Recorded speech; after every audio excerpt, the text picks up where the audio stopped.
All right, let's get started, guys. How are you guys doing today? My name is Armando Saladon, CSEP. I am going to be your moderator today. We have a phenomenal panel here talking about CSEP and just getting accreditation and getting certified all together. So we are going to have some great insights for you guys to take away. You guys are already on the path to getting your CSEP by joining into this webinar. So kudos to you for that. Claps for you guys. And we'll get started here. So again, just a quick reminder, if you need to chat with us, go ahead and throw your questions in the chat down below. We'll be monitoring those, and we'll have a Q&A session right after the end of this. So what I'm going to do, I'm going to actually pass it over to my fellow panelist, Stacy, who is going to give you a quick intro of herself, and she can take it away from here. Stacy. Hello, so excited to be here. My name is Stacy Hoyt. I am a CSEP and a CMP. I'm the Director of Events at KMFA Classical 89.5, which is also an event venue. I'm also an instructor. I teach special event design at Austin Community College and the University of Texas at Austin. And I am currently serving as the chair of this international CSEP committee with ILEA. Fantastic. Thanks, Stacy. Angela, do you want to chime in and just give us a little bit of background on who you are?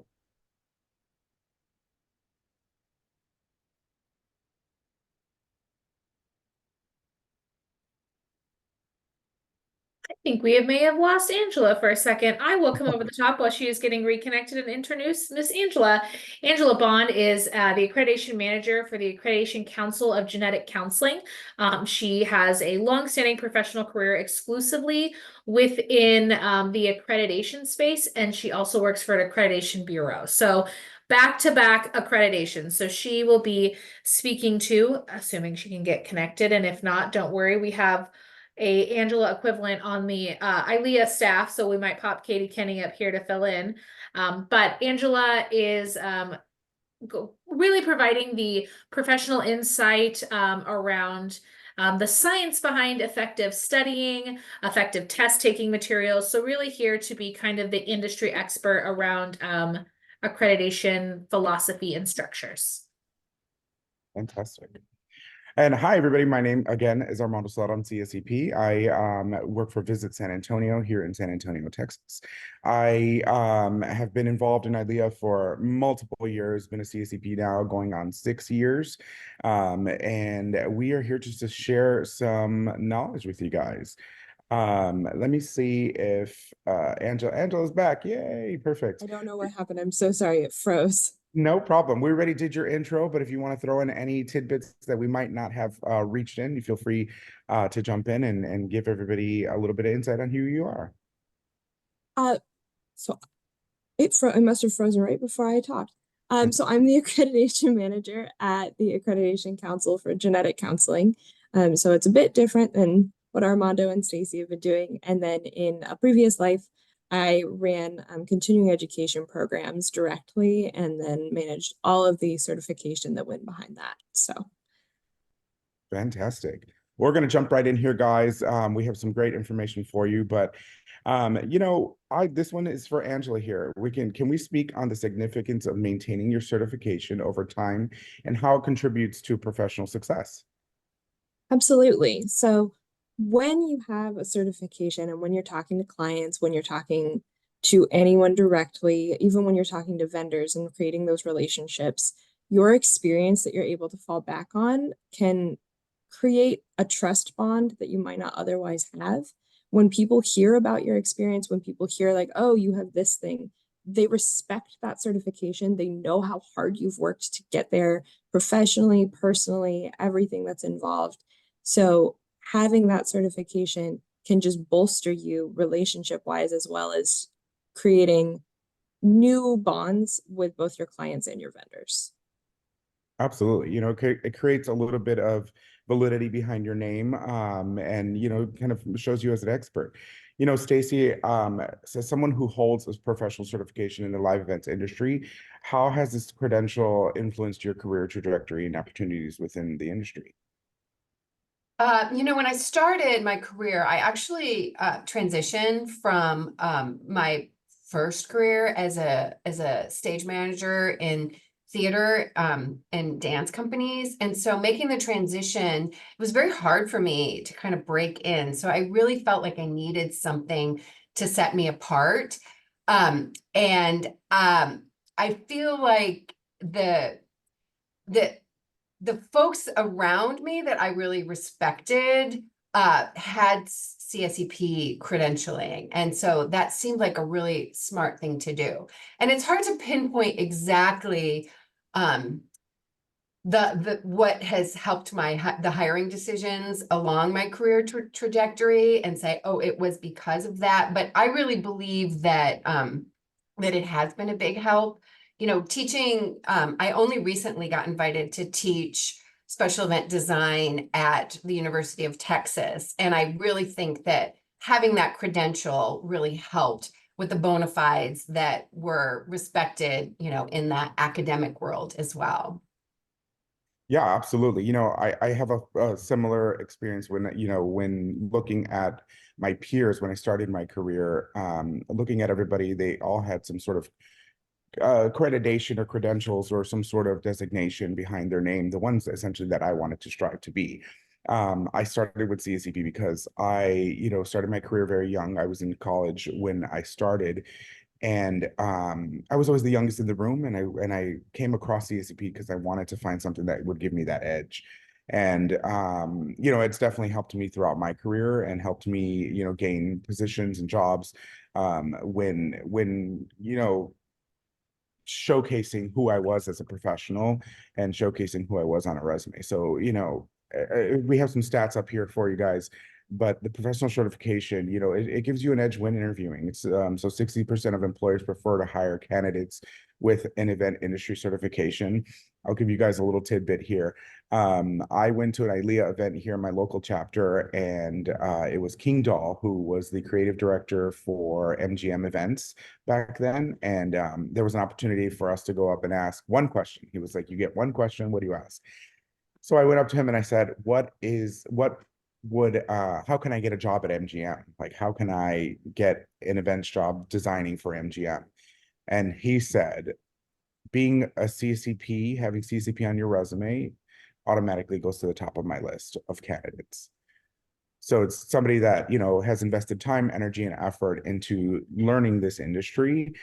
So career advancement, can happen with this certification. 85% of certification holders have received promotions or pay increases. And 10% have a bigger earning potential. So it's definitely something that has tangible benefits to being certified and being a certification holder. So you guys are right on the right path.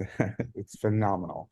So we want to get in a little bit to what is changed about the CSEP test, because there has been different iterations over the years of the exam itself. It has grown, it has evolved, and our certification now is super easy. I know, between Stacy and I who have taken the test, mine was a little over 6 years ago. Stacy's was a little bit further than that. But we took two different types of exams. So the exam now has changed, and I think it's a lot more comprehensive. It's a lot a better opportunity for you guys to more comfortable to take it at home. So Stacy, what are the recent updates and changes of the certification process? Can you touch on that a little bit? Sure. In 2019, there was a job task analysis conducted to modernize the exam content and the candidate profile. So this was a tremendous effort of the ILEA volunteer leadership to completely relook at the test and redesign the content outline. I think it's really important to stress that this is not a designation that is just stagnant. The industry is evolving and changing. Technology is developing. Our roles as event planners has become a lot more strategic. And so the certification has been revamped to reflect those changes. And I think in a really great way. The CSEP content outline, which for me was kind of like an event planning tool in my job. It has been completely redone. So it's now called the CSEP exam blueprint. And it's a phenomenal tool for just really understanding and assessing what the best event planners are well versed in. The biggest change was the elimination of the essay portion of the exam. And yeah, the essay part of the exam was hard. So now the exam is completely multiple choice. And they've also changed the proctoring requirements. So instead of going to some weird testing center with, computers you're not familiar with, you're now able to take the exam on your own laptop or computer that you're familiar with in the comfort of your own home at a time that really works for you. So that flexibility, I think, is a huge improvement. Yeah, and then also there's a practice exam. So for the price of $59.99, you can take an exam and get a feel for it and really understand, maybe identifying some of your weaknesses, and just get a sense of like the way the questions are written, and maybe some things that you might just the familiarity, I think, with the questions and the style of the questions, I think is a real advantage in going into the test itself. Absolutely. I think the way that the test is laid out now is phenomenal for the way that our events world has changed a little bit. So it's great. The exam portion was interesting back in the day, but it was a super comprehensive.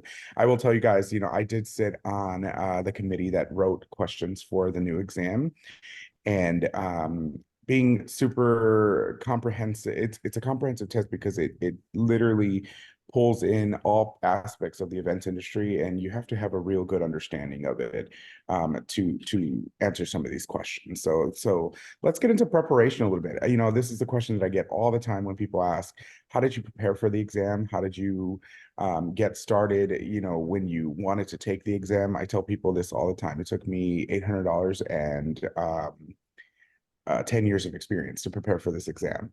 Doesn't necessarily mean you need 10 years of experience, but definitely the more experience you have, the better opportunity you will have for creating a study plan, practicing, and just engaging in active learning. I think are the best tips that I can give you all, when preparing for the test.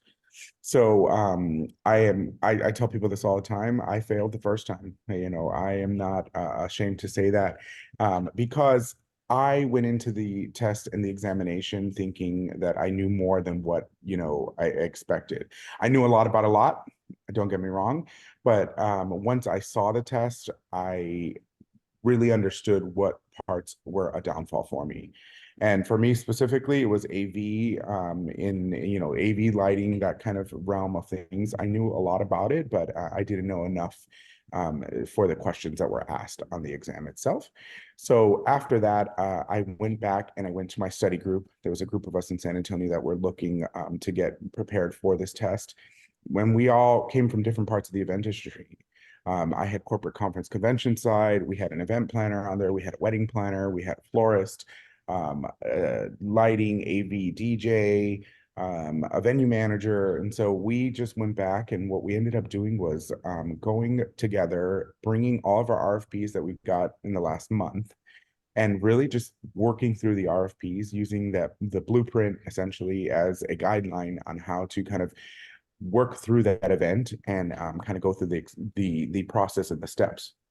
That within itself helped me really understand the thought process of event planning and the events side of it all, from everybody's perspective. So for me, of course, I went in there with a bias because I wanted to learn more about lighting AV. So I was just picking the AV guy's brain the entire time, trying to get as much information as I could, knowing, I was going to sit for that test the next time. So, definitely creating a study plan, practicing through it, go through your RFPs, ask your vendor friends for their RFPs. If you don't have a study group or a study plan together, practice. I cannot stress enough how much terminology is a huge staple in this exam. So, make sure that you are fully versed and fully aware of the terminology aspects of the events industry. The Apex glossary was something that helped me so much. I know the Wiley dictionary is another asset that you can use to help prepare for the exam. I used an app called Quizlet where I threw in all the terms and definitions into the Quizlet app for the Apex glossary, and it gamifies the option to study. So it created these little games and whatnot. So every time in my free time or just in passing, when I was waiting in a lobby somewhere, I would just throw the game on and kind of work through that. So it's just keeping everything top of mind for you. It helps you flag the terminology that you don't get correct, and keeps track of that. So, that was always a great opportunity for me to kind of expand on that. The other thing I would say is engage in active learning. So active learning for us is hands-on experience. I cannot, stress that enough. I would always, when I was preparing for this exam, I started asking my vendor friends, can I help shadow you? Can I help you with an event? I promise you, nobody's going to turn away free labor. So if you can help with an event, shadow somebody on what they're doing in real life, explaining, what that looks like, and what those different, items, terminology, aspects of the events industry, the hands-on experience for me is what really helped me prepare for this exam, and prepare for, just being a well-rounded event professional as a whole. So, definitely effective, study strategies, resources, use the people around you. I am a firm believer of surrounding yourself by people smarter than you. So if you are not the expert in that field, go and find the expert in that field, connect with them, and really just feed off of their resources, feed off of their information, and their expertise to ask questions and shadow them. And then, so we're moving forward, we'll talk about some time management, exam preparation information. The exam is timed. Stacy, remind me the time limit on the exam. You're gonna, Katie? Anyone. It's 2.5 hours. 2.5 hours. Perfect. It used to be 4.5 hours when Correct. it had, Sure did. so it's considerably shorter of a time commitment now. But yes, 2.5 hours. Yes, absolutely. So, make sure that you prepare your test space when you are testing. Quiet space where you can really focus the 2.5 hours. I remember reading there's no break opportunity. It's a 2.5 hours start to finish. So make sure you cannot stop the test when you're doing, but create space. Make sure that there's enough clear space on your desk and you're comfortable. Check your desk is well lit, lighting wise, comfortable seating, adjust your chair for proper posture. So make sure that you are comfortable in your seat and ready to exam. Remove electronics, put away your phone, other electronic devices, minimize your distractions. Also, snacks and water, make sure you have that available should you need it. And then, noise control, if it's possible, use noise canceling headphones or earplugs, block out any distractions or sounds, put your pets in another area if you need to. I know that's always an issue with me when I'm on a Zoom call or doing something, is the dog is always wanting to be right in the conversation as well. Divide your time, allocate time per section, break down the test duration by the number of sections or questions, set milestones. So set mini deadlines throughout the exam so that you can make sure you get things done correctly. Don't get stuck. If you encounter difficult questions, don't spend too much time on it. Use your remaining time wisely. If you finish early, use your remaining time to review your answers, check for mistakes, ensure you haven't missed any questions going through the exam. Actually, Katie, can you confirm, or anyone, can you confirm, can you move back and forth in the test? Or is it answer and move on?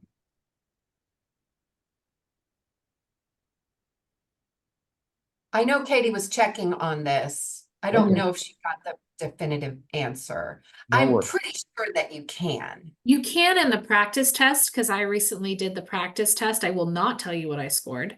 So I know that you can in the practice test, and obviously those are built from each other. So Perfect. Okay. Fantastic. Well, we'll definitely get final clarification on that for us. So if anybody needs that answer to that question, just reach out to us and we can get that clarification. But preparing for this test is going to be a part of the success of the exam itself.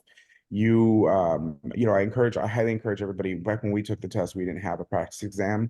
So I highly encourage you all to look at the practice exam, see get the feel and taste of it all, because then you will be better prepared for what to expect as a whole. If you have to go back and elaborate a little bit on some of the questions that you had questions on, or some of the terminology that you had questions on, you have that opportunity to kind of shift and change what you need to do. So please, definitely continue and prepare for the exam. Once you're ready to sit for the test, that will kind of move forward, your success on the test itself.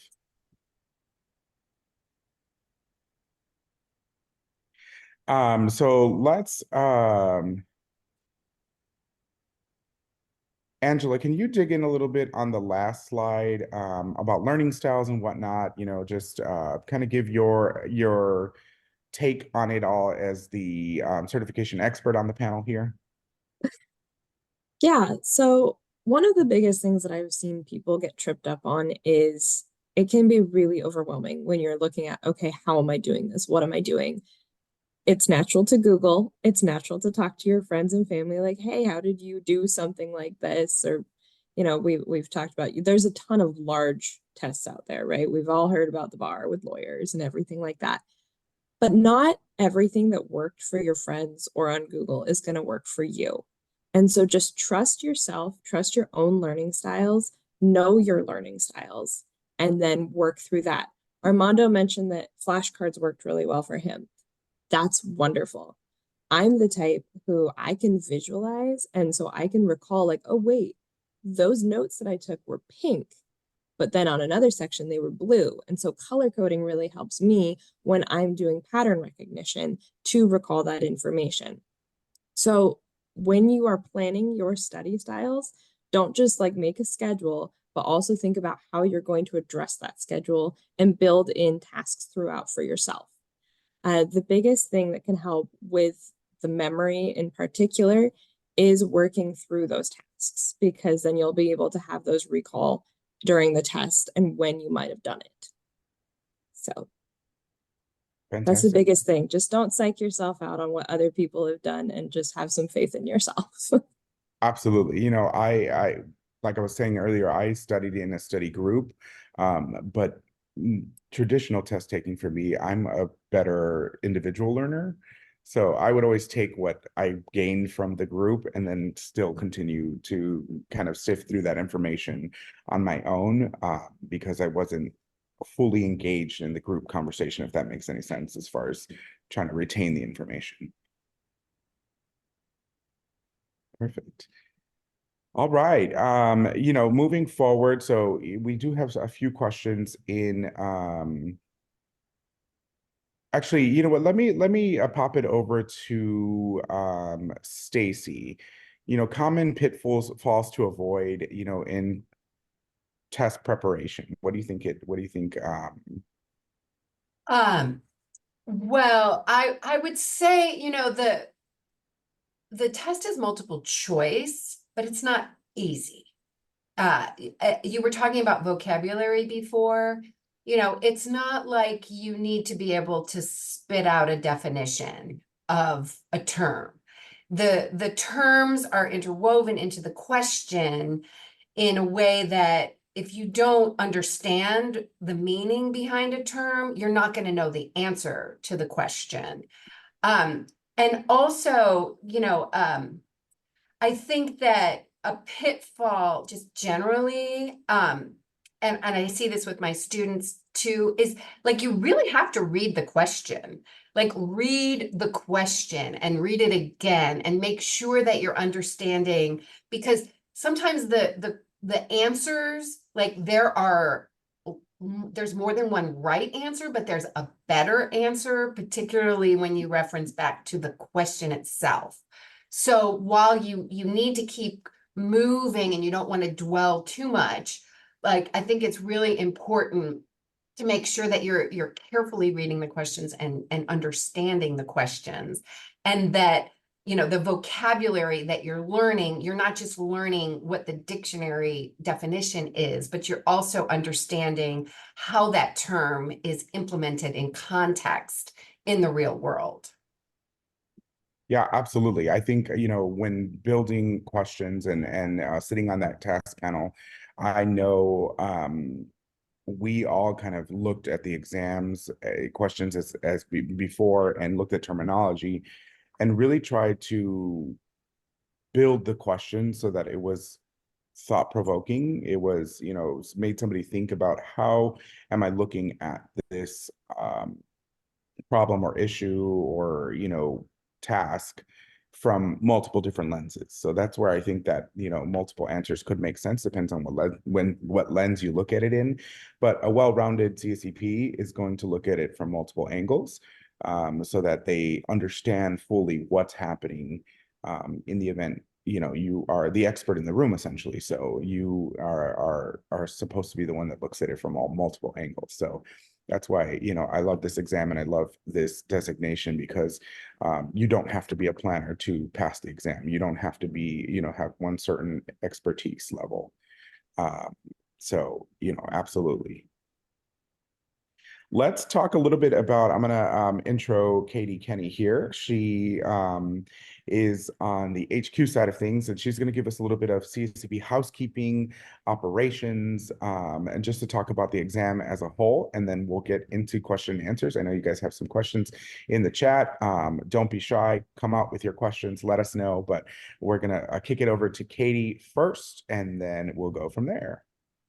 Hi, all. Thanks so much for having me. My name is Katie Kenny. I am the Senior Manager for Accreditation and Certification Programs for ILEA. And gosh, just what a great conversation this has been so far. There's so many times where I was like giving snaps to all the things that you all were saying. I'm so glad that we're going to have this as a resource for folks moving forward. I just want to go over briefly some of the changes that have happened to the application process, and also about an amazing opportunity that we have this month for ILEA members. So throughout the month of May, ILEA HQ has an amazing opportunity, and it's specifically designed for ILEA members. It's a 50% discount on the CSEP application. So if you've ever thought about taking the CSEP exam, obviously you're here. But I think that this May promotion is your sign to go ahead and jump right in.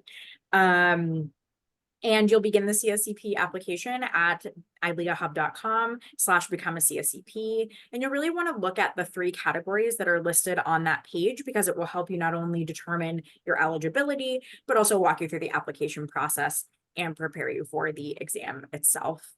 So the big change to our application process has actually been a single sign-on integration, which means that both the ILEA system and our testing system now speak to one another. So it has pretty seamlessly integrated the experience, like payments only happen in one place and at one time. You can use the same username and password for both platforms. So it's definitely made the ease of navigating the application process a little bit better, which is fantastic. And then just on the logistics side, it typically takes between 5 to 10 business days for review, though sometimes we are able to get them out a little bit sooner than that. And once an application has been accepted, the exam gets released. So from that day and the email confirmation that you get, you have 180 days or 6 months to both book and take the exam. So it's not 6 months to book it, and then you can take it outside of that 6-month window. It's 6 months to both book and to take the exam. So we'd really love for you to take advantage of this opportunity this month by applying the code ILEA CSEP when you check out with your application. And that's kind of it, you know, on the logistics side. Oh, yes. Thank you so much. Oh, yeah, we'll get that code out to everyone. Don't worry. And it is $50, not 50%. I'm so sorry. I think I said 50%.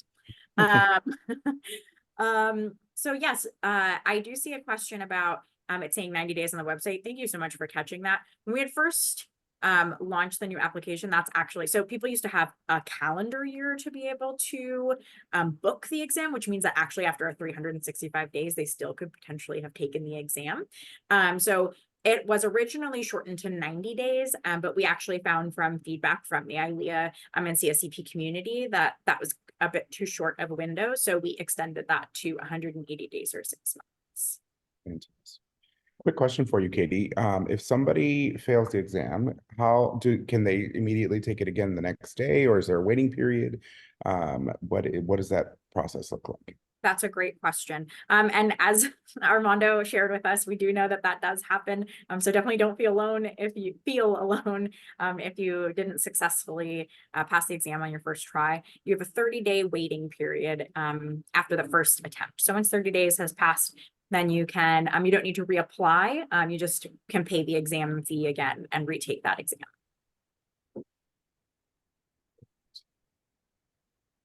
I also wanted to be sure that we caught some of these questions here in the chat.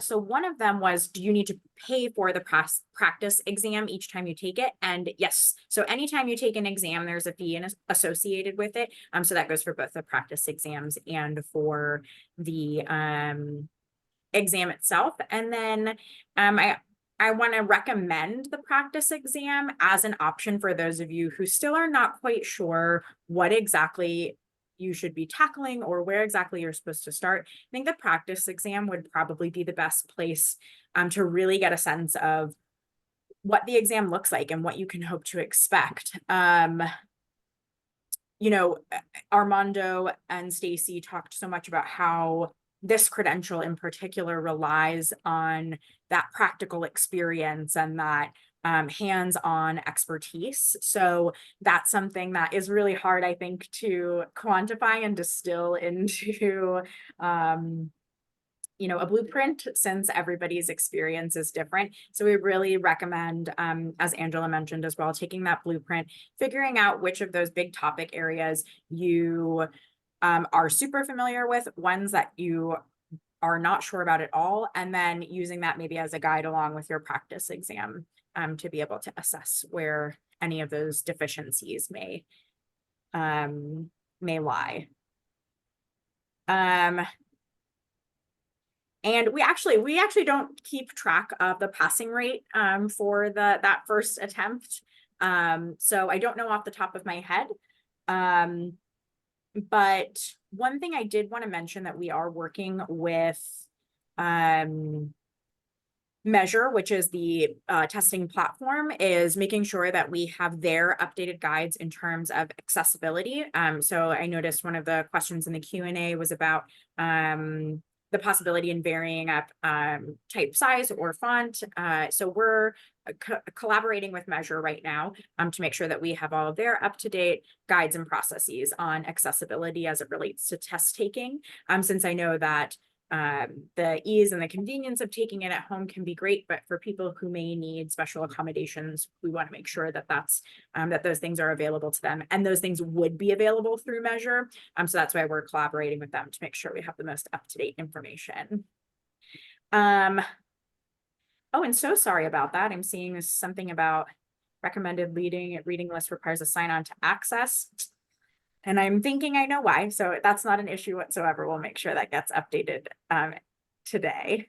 And I know I saw that question somewhere else as well.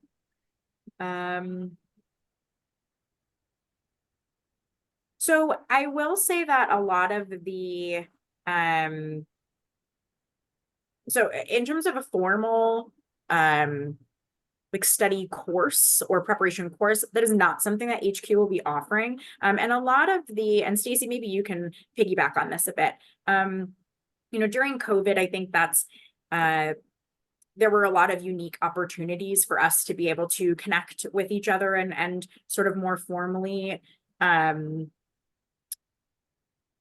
things like study groups, et cetera. And now that we're sort of out of the COVID space, obviously priorities shift. So it's not that it's a solo journey, and we definitely don't want you to feel that way. So I appreciate your vulnerability in sharing that. But it is definitely a self-led initiative. And so Stacey, could you maybe talk a little bit about the study group that you put together while you were preparing for the exam? Sure. Yeah, I'd like to touch on like chapter leadership, on a local level, having CSEPs in your chapter actually helps the chapter in things like the Spirit of Excellence Award. And also when you're doing your programming for the local chapter, when you can tie that education to the domains in the content outline, that actually reflects positively on like your program, your application for Spirit of Excellence in programming. So there are other advantages for chapters to promote the CSEP and promote the learning around the CSEP. So I think that that's something that's important, for folks that are VPs of education and program, for example, like really thinking about how you can help your membership to prepare maybe short-term, long-term. I organized my own study group with my ILEA chapter. It was a round table, brown bag, lunch, regular meeting. And the folks that participated in that, we had very lively discussions about various aspects of the content outline so that we were getting lots of different perspectives for that. But I actually organized it, reserved a conference room in my office, to facilitate those. So it took a little bit of initiative on my part. And I know that not everybody is an ILEA member or an ILEA chapter member. We do have members at large, but I think that we could still do this with a virtual kind of setting. So I would encourage you to take the initiative and try to organize something yourself, if that's something that you feel like you would get value from. Armando, please go ahead. Oh, no. So some of you guys may know that I actually sit on the board of governors for ILEA as well. So I'm happy to take this initiative back to the team to see if this is something that the RVPs can maybe work on getting some task force together, whatnot, to some study groups to see if you don't have that kind of network in your area, to get connected virtually with some people that are also preparing for the exam. I know I see some of y'all's names on here. I know many of y'all have reached out to me personally to talk about exam prep, things like that. So I'm happy to connect you guys, and maybe you guys can form this study group virtually if you'd like. But it's definitely something that we can chat about. The CCP interested candidates Facebook group is also a great opportunity to get connected, because you find a lot of like-minded individuals that are preparing for the exam as well there. So step up and join those, and then just jump in there and say, hey, does anybody want to start a study group? That's definitely a way to do it.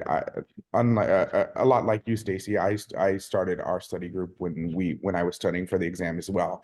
I facilitated at our office. I just made sure that everybody came over and brought, what they needed and whatnot. But it was because I knew there was at least, 6 or 7 different people looking to prepare for the exam at that moment. So I just kind of connected with each one of them and said, hey, do you want to join in on a study group?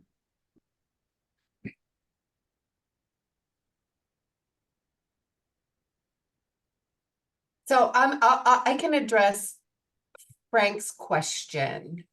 The list of recommended books is not huge, and Frank is wondering, yes, the study groups, yes, the content outline, but where is the gist of what we need to study? And the questions on the exam most of them are referenced right back to one of those books.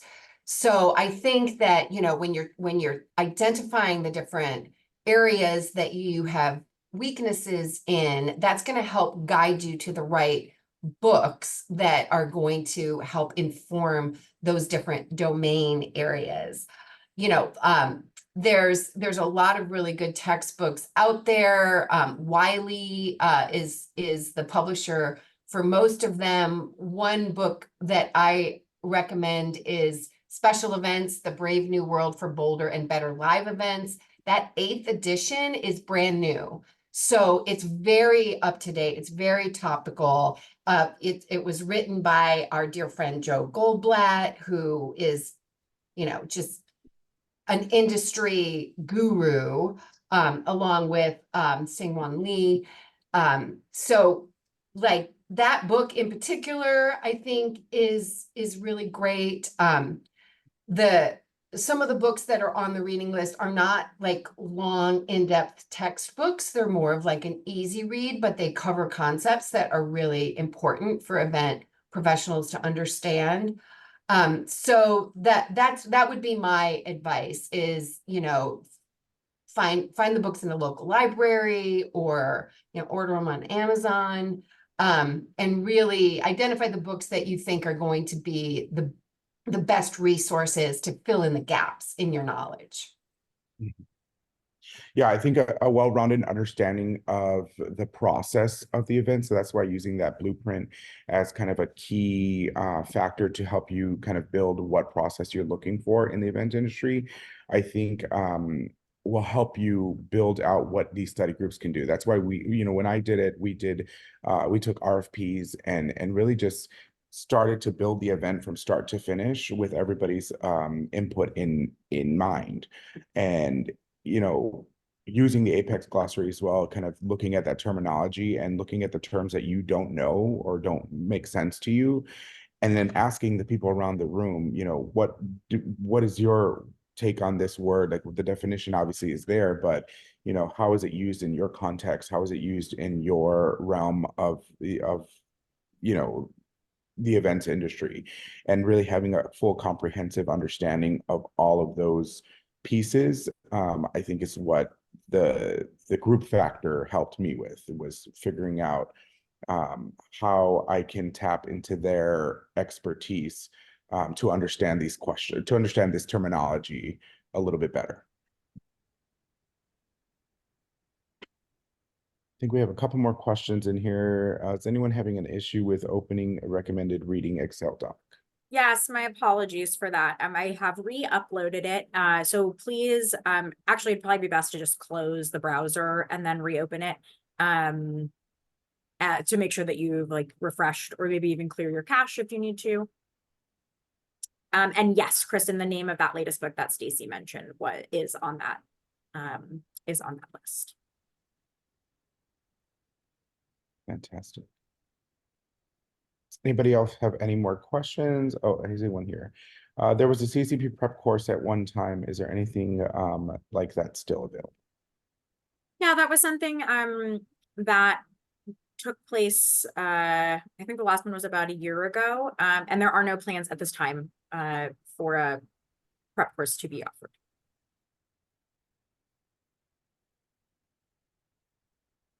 Where do I find the reading list? Yeah, we'll go ahead and pop that link back in the chat. So on ileahub.com/become a CSEP, all lowercase, you will find all of the criteria for the qualification criteria. And I'm doing this because they're in 3 columns. So you'll see all the qualification criteria, you'll see all the application process information, and then you'll see the list of preparation materials. Also, Katie, can you just remind everybody like the fees and whatnot for exam testing? Absolutely. So the fee is broken up into 2 parts. The application is typically $350, but again, for this month, we are running that promotion for ILEA members of $50 off. So typically the entire both application and exam fee is $700, and that hasn't changed. That's been that for since the new exam was released in 2020. So it's $700 at the time of application, but that fee covers both the application and the exam. And to take the practice exam, do you have sorry, That's do okay. you, have had to applied already and gotten an approval application to be able to take a practice exam, or can you do the practice exam first? I Before don't believe applying? you have to have applied to take the practice exam. I think that you could take that before you applied if you really wanted to. You sure can. That is correct. Because I've done. Fantastic. Does anybody else have any more questions? We're here to answer your questions.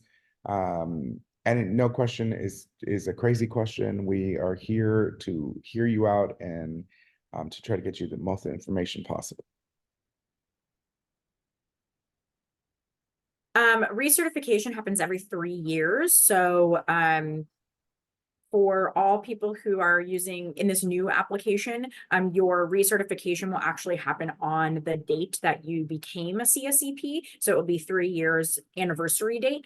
If you're a CSEP now and you're recertifying, you can send me an email. But yes, the recertification process does happen every 3 years. And we do have 2 ways that you're able to do that. So the first is sort of the traditional certification continuing education route. There are resources on the website that have spreadsheets of how you can sort of track different types of continuing education that you've done. We have a couple of different categories, and those are all explained in those documents.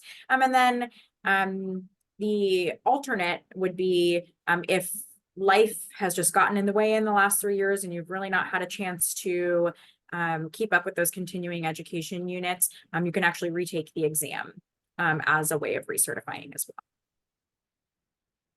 Perfect.